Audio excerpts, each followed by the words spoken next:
샬롬, 하나님과 동행하는 새벽 기도회 달라스 임마누엘 교회 권성철 목사입니다. 오늘 하루도 하나님과 동행하며 풍성한 은혜를 누리시는 저와 여러분이 되시길 기도합니다. 오늘 말씀은 여호수아 4장 15절에서 24절까지의 말씀입니다. 여호와께서 여호수아에게 말씀하여 이르시되 증거궤를 맨 제사장들에게 명령하여 요단에서 올라오게 하라 하신지라. 여호수아가 제사장들에게 명령하여 이르기를 요단에서 올라오라 하매 여호와의 언약궤를 맨 제사장들이 요단 가운데에서 나오며 그 발바닥으로 육지를 밟는 동시에 요단물이 본 곳으로 도로 흘러서 전과 같이 언덕에 넘쳤더라.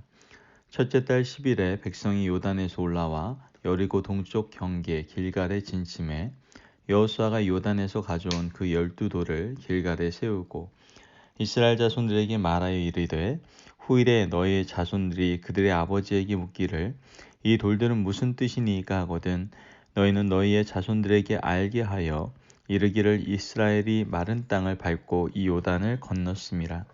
너희 하나님 여호와께서 요단물을 너희 앞에서 마르게 하사 너희를 건너게 하신 것이 너희의 하나님 여호와께서 우리 앞에 홍해를 말리시고 우리를 건너게 하심과 같았나니 이는 땅의 모든 백성에게 여호와의 손이 강하신 것을 알게 하며 너희가 너희의 하나님 여호와를 항상 경외하게 하려 하심이라 하라. 아멘. 오늘 하나님의 말씀입니다. 하나님께서는 여호수아 3장 4장에 걸쳐서 놀라운 기념비적인 일을 이루시는 것을 보게 됩니다.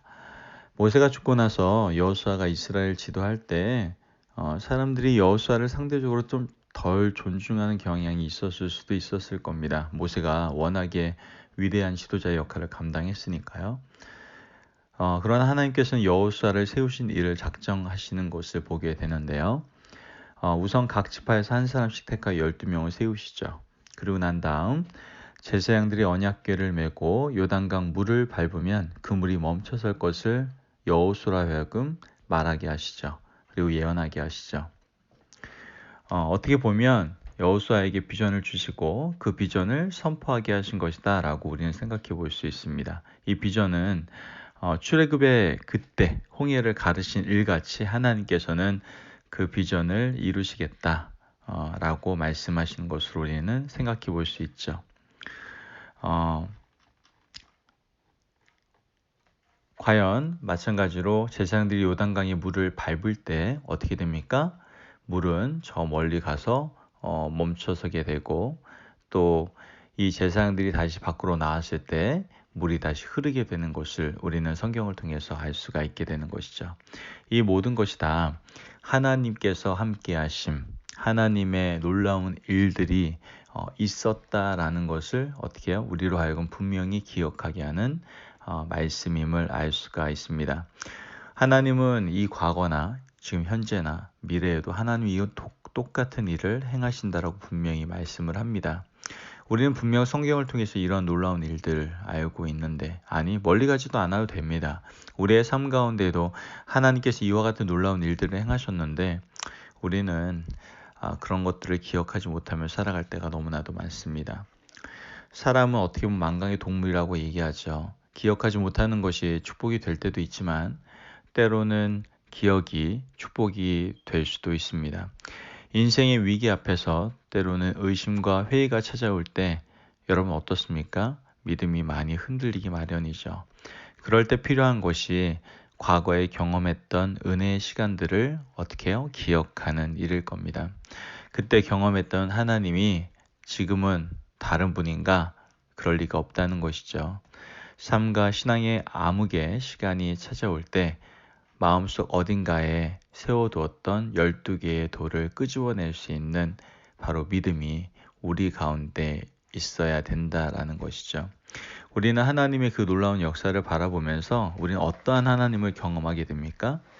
오늘 나와 있는 요단강도 그렇고 요단강을 가르시는 것도 그렇고 또 홍해를 가르시는 것도 마찬가지입니다. 우리는 이런 하나님의 놀라운 역사를 바라보면서 창조와 출애굽 또한 십자가와 부활의 하나님 우리는 경험하게 되죠. 어떻게 보면 이 놀라운 일들은 하나님이 하나님 되심을 분명히 드러내는 기념비적인 일이다라고 우리는 생각해 볼 수 있습니다.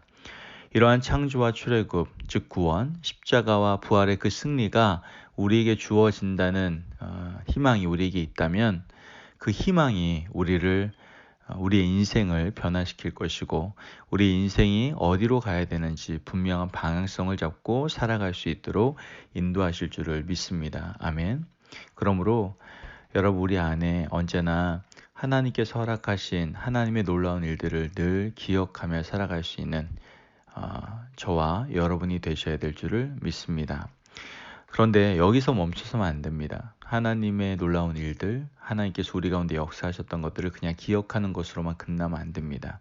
한 단계 더 나아가서 우리가 주님의 기념비가 될 수 있어야 됩니다. 여러분, 호랑이는 죽으면 가죽을 남기고 사람은 죽어서는 이름을 남긴다라고 얘기를 하죠. 그렇다면 그리스도인은 죽어서 무엇을 남길까요? 예수님에 대한 간증을 남겨야 될 줄을 믿습니다. 그리스도를 위해 우리는 분명히 해야 될 사명이 있습니다. 예수님에 대한 간증을 해야 되는 사명, 다른 말로 하면 그리스도를 위해 우리가 기념비가 되는 사명을 감당할 수 있어야죠. 우리가 바로 그 기념비들이 되고 주님의 편지가 될 수 있어야 된다라는 것입니다. 고린도후서 3장 3절 말씀을 보면 너희는 우리로 말미암아 나타난 그리스도의 편지니 이는 먹으로 쓴 것이 아니요 오직 살아계신 하나님의 영으로 한 것이며 또 돌비에 쓴 것이 아니요 오직 육에 신비에 한 것이라. 아멘. 여러분, 우리가 돌비이며 우리가 기념비예요. 그리고 우리 돌비에 새겨진 복음의 십자가는 이제 우리의 능력인 것이죠. 부활의 능력이 우리에게 따르고 있습니다.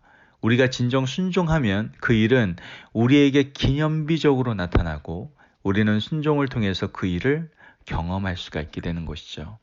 하나님의 기념비를 세우는 일에 순종하면 우리가 더욱더 하나님을 기쁘시게 해드리는 삶, 하나님을 위한 삶을, 그 귀한 사명을 감당하는 삶을 우리가 살아갈 수가 있게 되는 것이죠.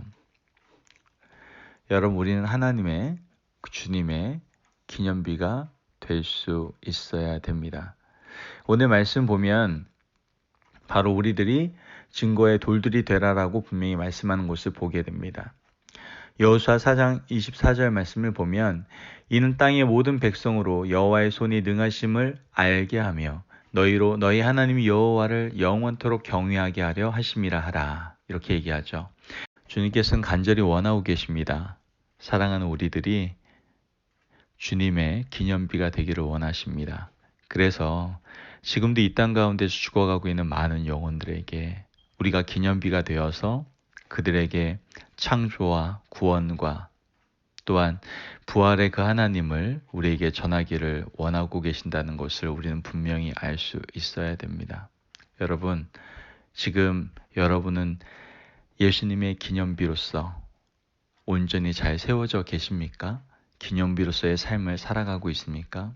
오늘도 나의 사랑하는 자녀들아, 오늘 나의 기념비로서의 삶을 살아가라고 말씀하시는 음성을 들으시고 온전히 순종하시어 하나님의 영광을 위한 귀한 하나님의 자녀로서의 삶을 복되게 살아가시는 저와 성도님들이 되시기를 주의 이름으로 축원합니다.